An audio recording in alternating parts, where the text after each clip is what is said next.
I'm Jez Sam. I founded Argonaut a long time ago, and I was keen to do a 3D platform game, and Croc ended up being that 3D platform game. I'm John Eldlson.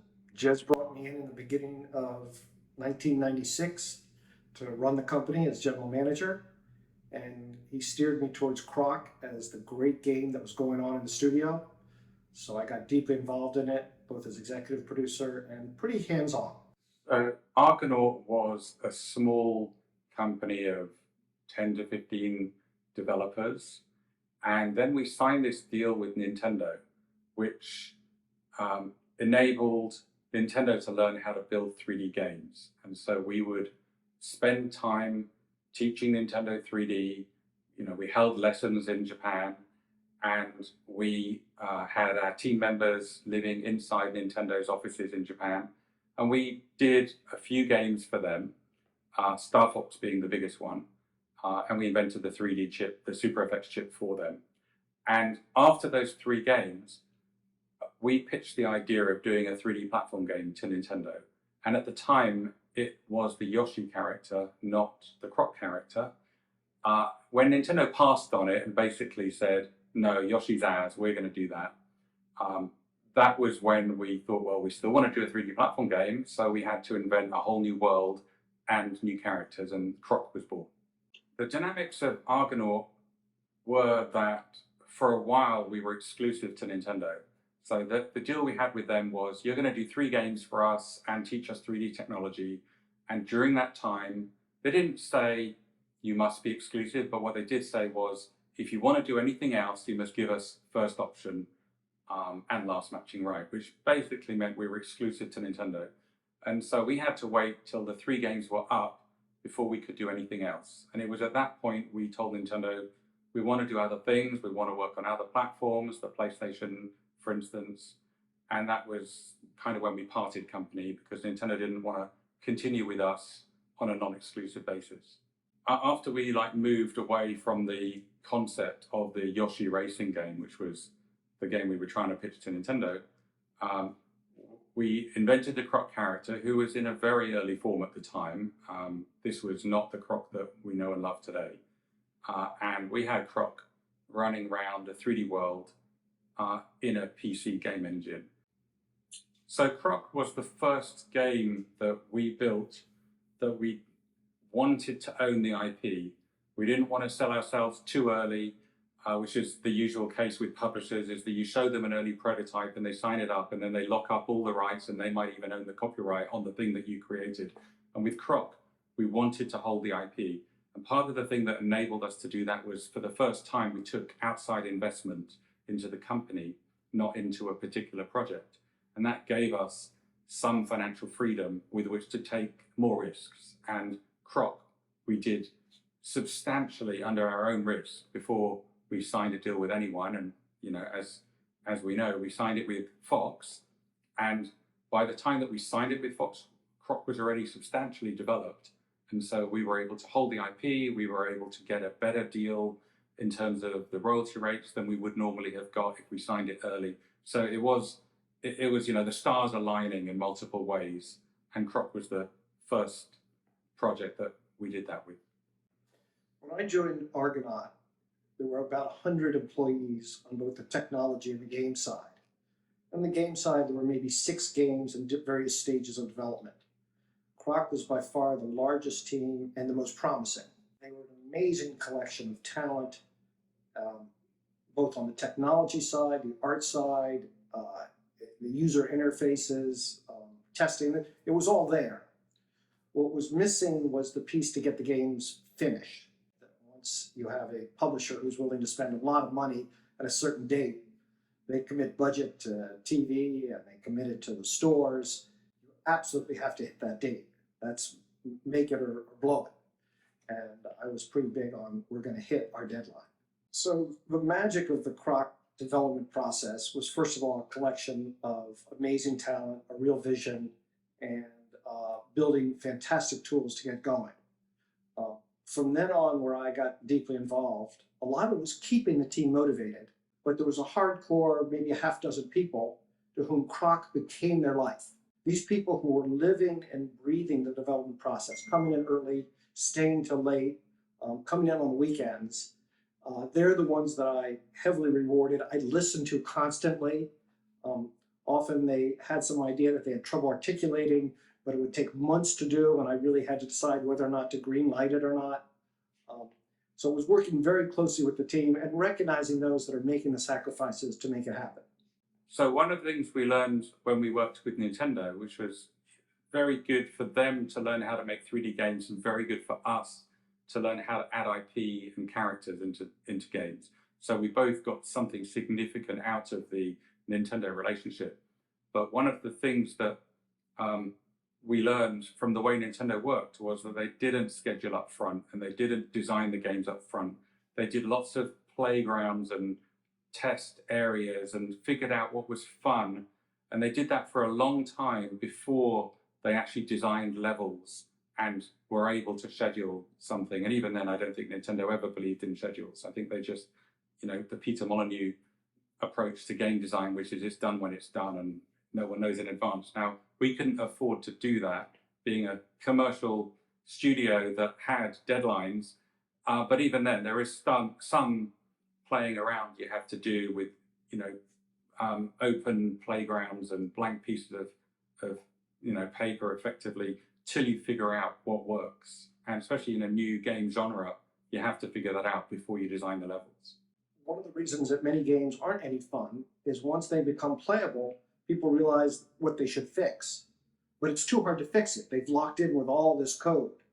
We really focused on develop the tools. If you want something new, don't hack it in there. Put it in the tool chain. And that way, if you wanted to back off it or change it or slightly accelerate it or expand it or apply it in a different place, you had the tool chain in place. The basic rule is the best technology wins, not because the technology matters, but it enables your designers to have real tools to get out something exciting. So one of the other things that we did in the Croc development, which was new for us and probably new for the industry, was we empowered the designers to actually program. And we did that by creating our own language, the Croc script, which all of the gameplay was written in. And it was relatively simple to program, which allowed designers to actually play with it, tweak it, change the actual interactions of the characters. And they could do that without having to ask a programmer to do it for them, which empowered them to significantly improve the game design. The bulk of the Croc development was a creative process with a lot of freedom. People would try things. I remember walking down to a local playground one day with a few of the team members, and we looked at the little kids on the playground, on the seesaw, on the swing, on the slide, and talked about why that was so much fun. And I think some of that actually showed up in the game as the Jello bounces. I recognized early on that Argonaut was a tech shop, and we're very focused on the technology and innovation. And our weak part of the puzzle was we weren't creative enough. So having worked with Nintendo, we learned to be more creative, and we learned to hire the right people to be creative, and also to empower our developers and designers and screenwriters and everyone else involved to actually be as creative as possible. It's not something that comes naturally to me. I'm a tech guy, but I did recognize that we needed to beef up our creative side of the business, and we did. Croc was the one game where we decided to be much more creative and to push the IP. I think the original design, and they worked for a long time on the concept there were going to be 7 full islands. When I looked at the schedule and I looked at some of the islands, I wasn't convinced they were all going to be that good. And I would ask a few people on the team, which are our best islands, which are our worst islands.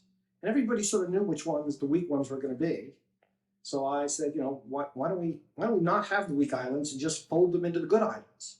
Another thing we learned from working with Nintendo, because we were always about the tech and the 3D, and most of our games were first-person games, not first-person shooters because they didn't really exist at the time, but they were first-person games.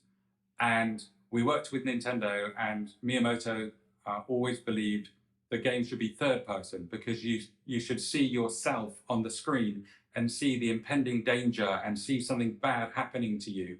And so, yet again, Croc was the first game that we built that was a third person game. And, we took what we learned from working with Miyamoto-san and applied it to our own 3D platform game. I think when we started Croc, we knew this was a new category of game and that we were very excited by it, and we felt that we could carve out a new space because no one had done 3D platform games before. But as we progressed, and especially because we'd already pitched it to Nintendo, and Nintendo had said, no, we want to do that ourselves. So at some point we knew Nintendo was going to compete with us, and they had infinitely more resources than we did. And sure enough, Mario 64 came out before Croc had shipped, which was a blow to us because we invented that category. We gave them the idea. We showed them the visuals of how to do it. And in fact, our Yoshi racing game it looked like Mario 64. I mean, it basically, it was a shock to us and a disappointment that they got there first. But of course they were going to. They just had, billions of dollars at their disposal, and we didn't. We were a small shop. But getting there second, but being multi-platform was also good too. And we had to keep going.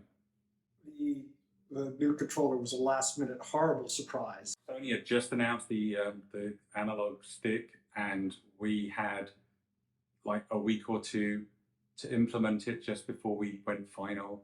And so we did it, but it wasn't ideal. And had we had more time, we probably would have made it miles better. And the new Croc Retro Edition, we did significantly improve that. But yeah, it was a challenge to incorporate that at the last minute. But if we didn't, we probably would have missed out.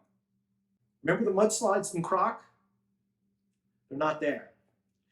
We had worked on some really cool scenes where Croc was sort of skateboarding around on these little mud flows.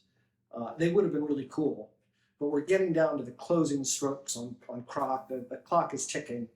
And I consulted with a few people on the team, asked Jez if he would cut my head off. Everyone agreed that no, that's probably the right call. It is painful. So I announced to the team one day, the mudslides are not going to be in this version of the game. I am so sorry. It jeopardizes the schedule. It's taken up technical resources, art resources, design resources, and test resources we needed for the game. And I remember watching a few of my colleagues just cry, and they hated me. But you got to get the game out. This is what we owe to everyone. And it was a great hit without the mudslides. 30 years later, and I still feel bad about it. There's always a compromise between scope of the game and quality and deadlines. And you want to keep quality, and in our case, we wanted to keep the deadline. So you have to cut the things that are not ready yet or they're not working yet and focus on the things that are working, that are good, that can ship in time.